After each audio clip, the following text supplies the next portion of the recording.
Once around the most massive white dwarf.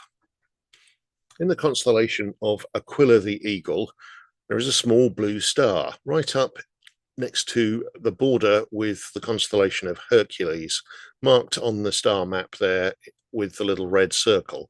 But it's not the dot that's inside the circle, it's actually a much, much fainter star, magnitude 15.7, so below the level of detectability for anything but professional telescopes, really. And what was noticed that brought this to everybody's attention was the way that it was fluctuating rapidly.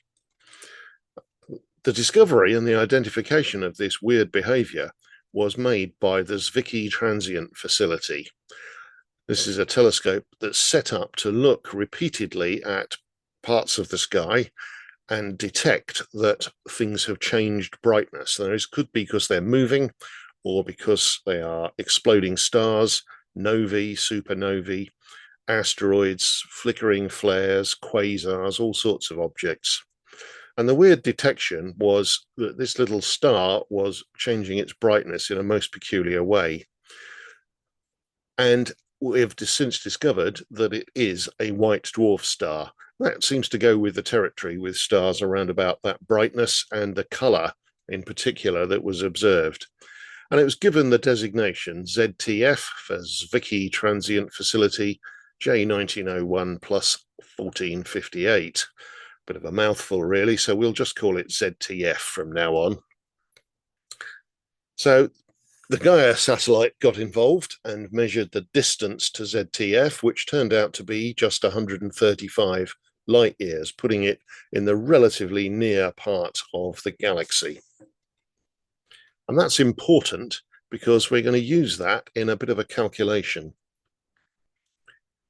The other thing we're going to use is the relationship between the apparent brightness of an object and its absolute power, controlled by the inverse square law of distance. If you observe an object with an apparent brightness, B, and you are at a certain distance away, then the amount of power you receive will have spread out over the surface area of a larger and larger sphere as the distance increases. So if you have an absolute power output, P, also known as the luminosity, and you know the distance D, you can put together a relationship where the apparent brightness B is equal to the power output P divided by the area of the sphere over which the power has spread, 4 pi d squared, the formula for the surface area of a sphere being 4 pi times the radius squared. So that's very straightforward. But if we look at the light coming from the star, we don't just see the brightness, we can also split it up into the spectrum. And when we do that, we learn about the chemical composition of the star and its atmosphere, its environment, because of the lines, the Fraunhofer lines, where particular elements and molecules cut particular wavelengths of light out of the spectrum. But it's not just the position of those lines that tells us something, it's also the nature of them. And white dwarf stars often show very broad lines, as in the graphics here, because of the very high pressure that exists at the surface of the star. This is because they are such small, dense, compact objects that the surface gravity is very, very strong indeed. And so the width of the lines gets broadened. And that can also happen because of high-speed rotation, and they can be affected by magnetic fields and other effects. So a detailed study of them is needed in order to try and untangle exactly what's going on. But the other thing that the light tells us is the spectrum gives us the color. When we look at the amount of light given out at different wavelengths, and we find where the peak in the power output lies, that is a direct relationship to the temperature. The graph on the right here shows what happens, that for a 3000 degree red hot object, you get a peak just around about 750 nanometers, just to the left of the 1 micrometer mark, into the region that makes red light appear through our eyes, heat it up a bit to 4,000, and the peak gets taller and moves to the higher energy, shorter wavelength green light. Keep going and you get blue at about 5,000. And if you keep on going, then the peak gets taller and taller and moves into the ultraviolet. And the spectrum of light coming from ZTF showed that it has a temperature of 46,000 Kelvin. Very, very hot indeed. And the peak output is way into the ultraviolet. But we can do something more sophisticated. We can use the Stefan-Boltzmann law to derive the true power output per unit of surface area. So if we have the total power output of the star, P, and the surface area of the star, A, which of course is 4 pi times the radius of the star squared, then P divided by A is proportional to the 4th power of the temperature. And from laboratory experiments, we can determine that that constant of proportionality, sigma, is the number shown on the screen there. So we get P over A in joules per second per square meter. And if we bring all of those facts together, we can do a little bit of maths. So we have that the brightness, B, equals the power output divided by 4 pi d squared, where d is the distance. We have P over A equals sigma t to the power 4, where t is the temperature and A is the area, which is 4 pi times the radius of the star squared. Do a little bit of rearrangement. We take the second equation and multiply both sides by A. We get P equals sigma A t to the 4. And then we substitute for P into the first equation. So we get B equals sigma 4 pi squared t to the 4 divided by 4d squared. And we can do a bit of cancelling. We cancel out the 4s and the pi, and we get B equals sigma r squared t to the 4 over d squared. Rearrange that to get r on its own. We get r squared equals b d squared over sigma t to the power 4. And we've got a lot of square powers, so let's just take the square root. We get the r, the radius of the star, is equal to d, the distance of the star from us, times the square root of the apparent brightness divided by sigma, all divided by the square of the temperature. And we know the temperature, the distance, and the apparent magnitude. That's 15.7, 135 light years, and 46,000 Kelvin. And we know sigma from our lab experiments, so we can plug all of those in and compute the radius of the star, having never seen it as anything other than a point of light. Just from the brightness and the spectrum of the light, we can figure out its size. I think that's quite interesting. And what we get when we do that is 2,140 kilometers for the radius, 1,300 miles or so. So this is getting on for the size of the Earth's moon. It's nowhere near as big as a typical white dwarf, which would be Earth planet-sized, 6,400 kilometers radius, something much more like that. So this is a third of the radius of a typical white dwarf. Now, the other thing we know about white dwarfs is that rather than growing when you add more material, they actually shrink. You add more material, you add mass, gravity gets stronger. But gravity is resisted by the electron degeneracy pressure, a back pressure caused by the Pauli exclusion principle of quantum mechanics that stops you squeezing electrons into an infinitely small space and keeps the electrons apart. And the more electrons you have, the more you would expect them to want to stay apart from each other. But actually, the electron degeneracy pressure grows more slowly when you add material than the gravity. And so the balance is towards higher density, forcing the electrons into higher and higher stress levels. And so the white dwarf shrinks. And so large white dwarfs are smaller. And here we have one that's a third the size of typical ones in radius, So the volume is tremendously smaller. It's a third by a third by a third. So it's a 27th of the volume.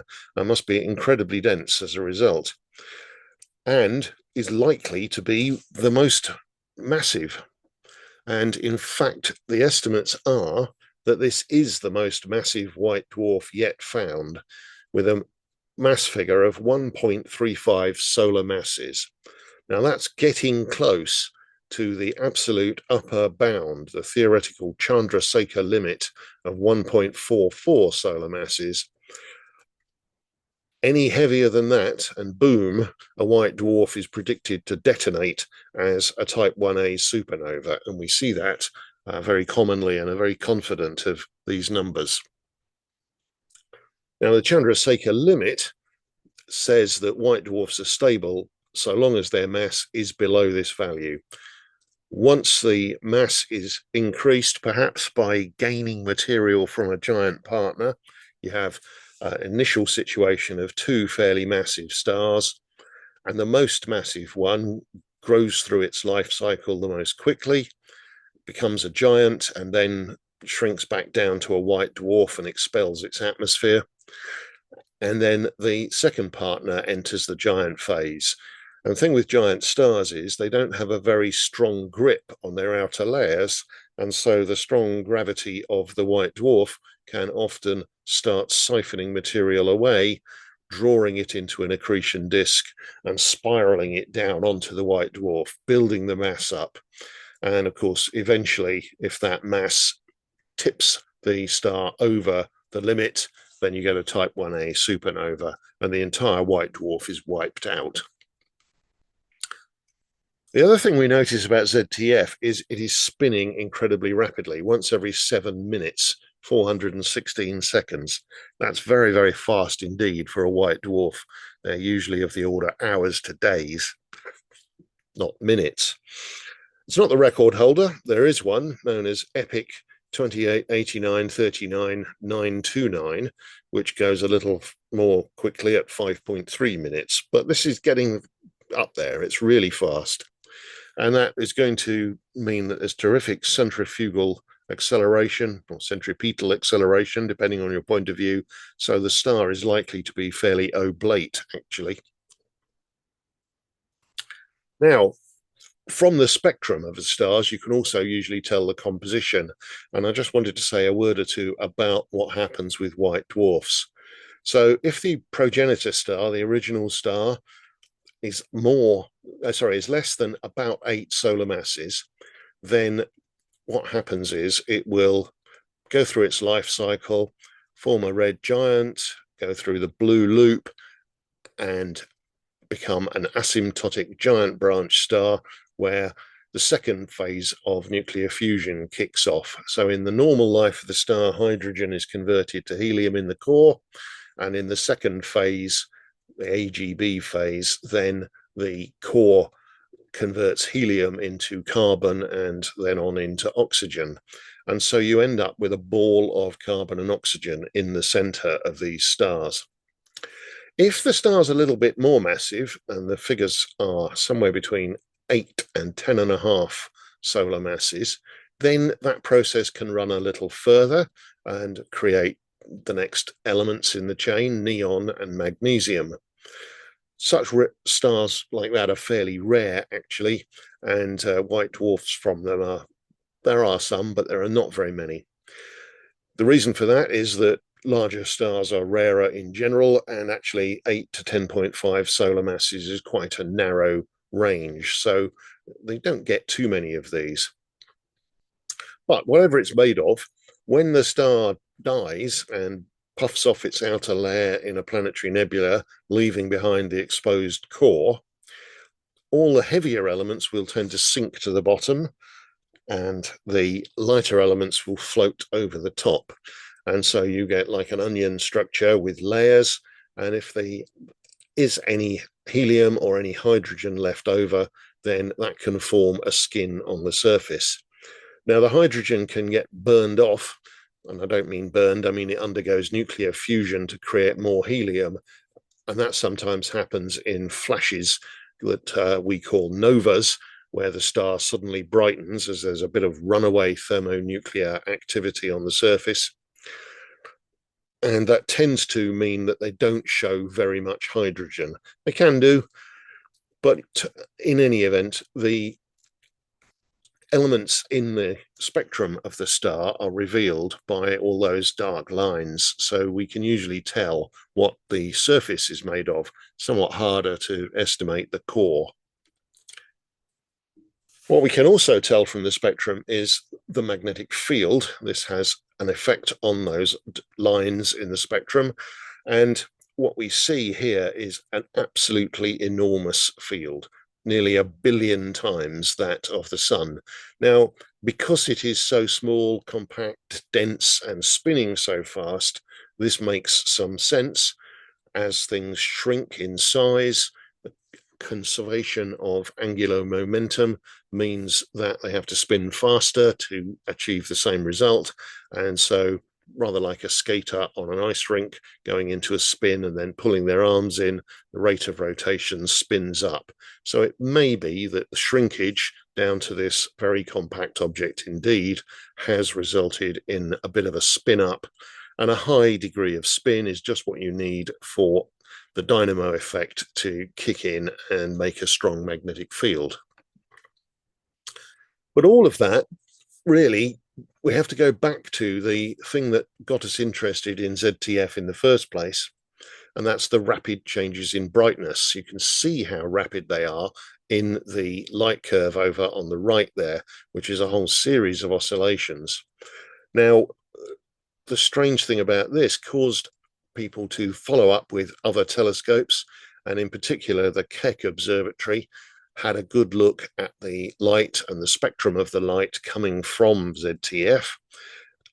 And to everyone's surprise, it showed that these rapid oscillations are mostly down to the rotation of the star, and that one face of the star seemed to be showing hydrogen and no helium, and the other face of the star was showing helium and no hydrogen. Something very, very peculiar was going on. So much so that the star has been nicknamed Janus, for the famous two-faced character in history. So what's going on? Is the star in some sort of state of flux? Is it in the process of consuming that last hydrogen, but it's only happened on one part of the star? Is this some sort of asymmetric effect of the very powerful magnetic field causing things to be different between one hemisphere and the other? Or could the star have been formed in two parts fairly recently? Well, that's very interesting, and we really aren't sure of the answer. It could be the merger of two stars.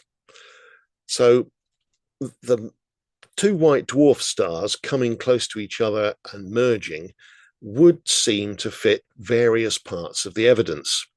It would fit the rapid spin, because not only do you have the high spin rate of each of the individual stars, because they're quite small and compact, and the spin up caused by the contraction with the higher mass leading to a smaller radius, but also the fact that the orbital angular momentum held by the stars as they were whirling round each other would have been worked up into the spin rate as they spiraled together, and that it's highly possible that that has produced this result.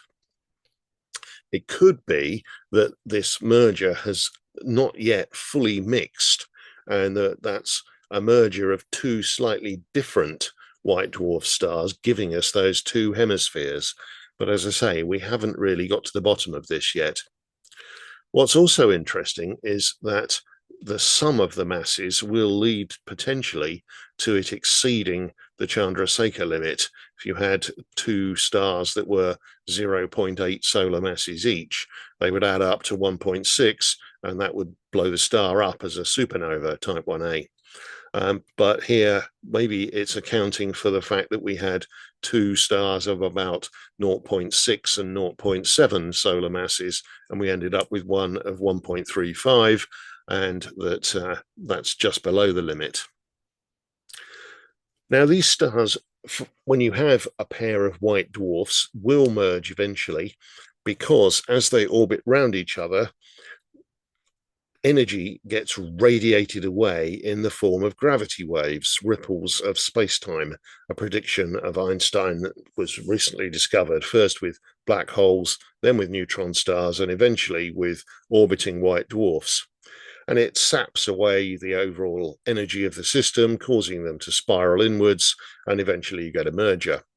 But it is slow. It's a very slow process for these relatively low mass objects in wider orbits. As they spiral together, the waves will get stronger and stronger, and the rate of inspiraling will increase until they finally make contact.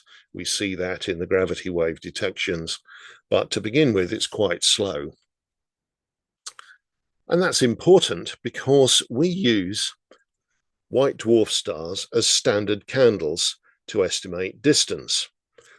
The logic goes that a type 1a supernova explodes when the combined mass of all the infalling material onto the white dwarf from its giant companion tips it over the limit at 1.44 solar masses and causes the system to explode.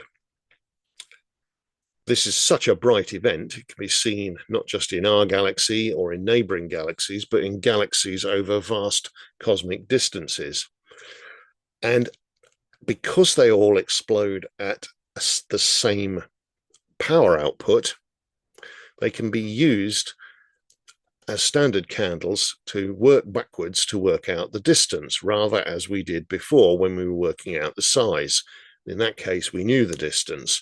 But if we see one of these in a distant galaxy, which is what's happening in the photo on the right, we can infer the distance from the ratio of the observed power to this standard candle power of the disruption of 1.44 solar masses. So they're used to estimate distance. And that's important because the discovery of the effect called dark energy was dependent entirely on the use of them as standard candles.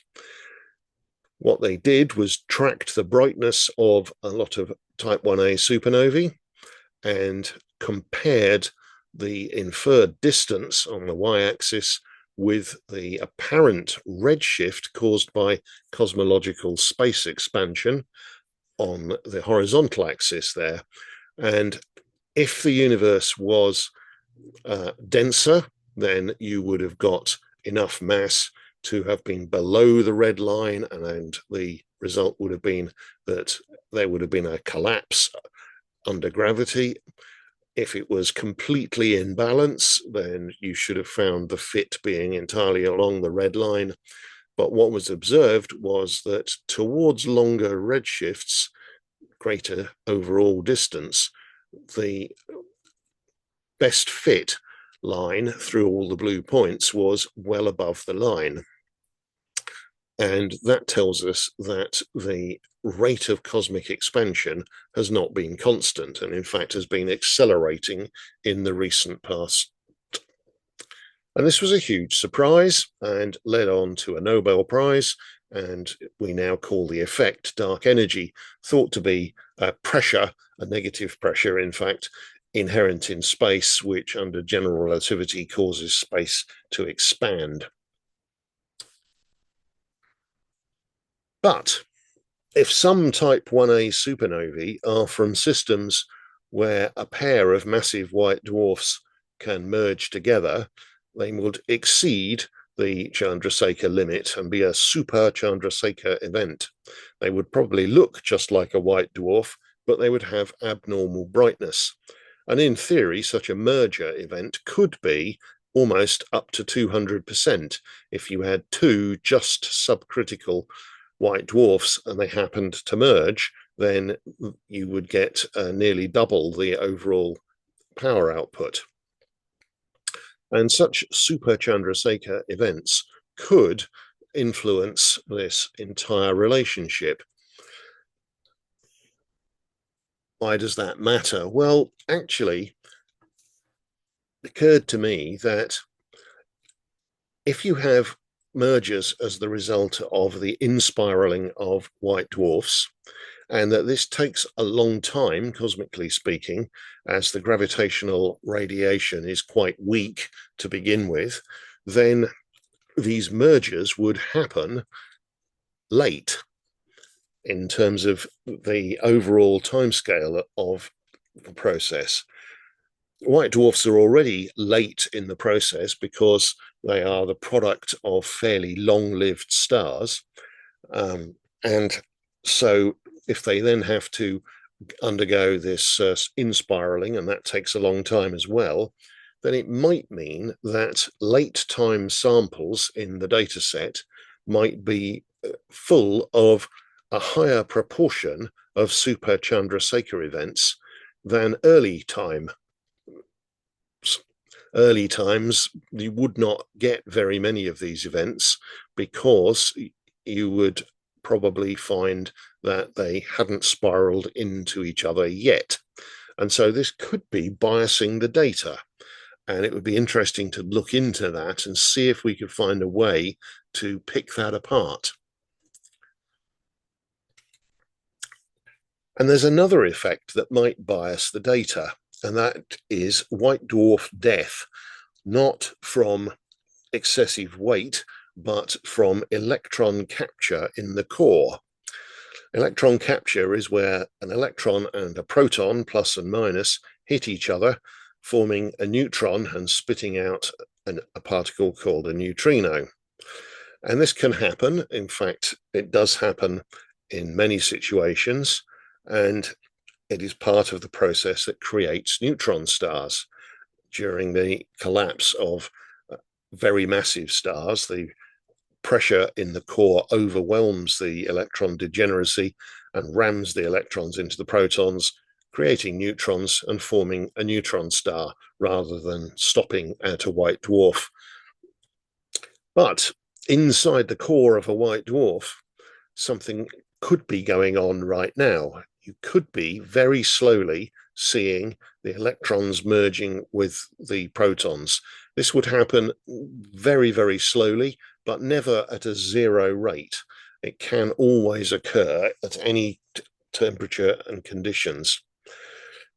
But more significantly, if you have heavier nuclei, not just isolated protons, but perhaps magnesium nuclei or neon nuclei, they have a greater positive charge and are much more able to capture an electron. And if they capture an electron and convert one of their protons into a neutron, then the electron is no longer available to create electron back pressure and thereby resist collapse under gravity. So the balance between gravity and the electron pressure will degrade over time.